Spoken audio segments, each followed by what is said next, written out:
আজকে দেখাবো সপ্তম শ্রেণীর অনুশীলনী 4.1। 4.1-এর ম্যাথগুলো হচ্ছে প্রথম রাশিকে দ্বিতীয় রাশি দ্বারা গুণ করো। এখানে 1 থেকে 24টা টোটাল আছে। আমি প্রথম থেকেই করে দিচ্ছি। প্রথম রাশিকে দ্বিতীয় রাশি দ্বারা গুণ করো। তাহলে প্রথম রাশি হচ্ছে 3ab, দ্বিতীয় রাশি হচ্ছে 4aq। তাহলে গুণ করতে হলে আমাদের লিখে নিতে হবে 3ab, গুণ চিহ্ন দিব আমরা 4aq।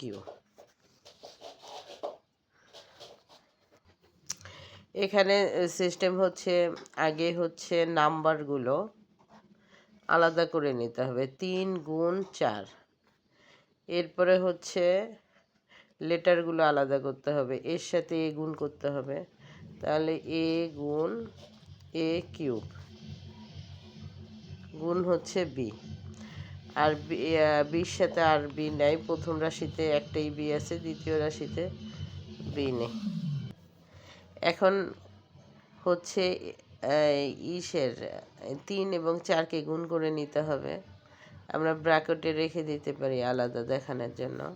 তাহলে 3 গুণ 4 12 হবে, গুণ হচ্ছে এ। এখানে এর উপরে পাওয়ার 1 আছে, যদি কোনো পাওয়ার লেখা না থাকে তখন 1 ধরতে হয়। গুণের সময় পাওয়ার যোগ হয়, গুণের সময় পাওয়ার যোগ হয়। তাহলে এ পাওয়ার কত হবে? 4 হবে, সাথে বি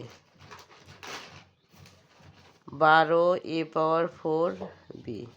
এই লাইনেই আমরা শেষ করতে পারতাম, গুণ চিহ্ন দেওয়ার প্রয়োজন নাই। 12 এ পাওয়ার 4 বি, এটাই হচ্ছে আনসার।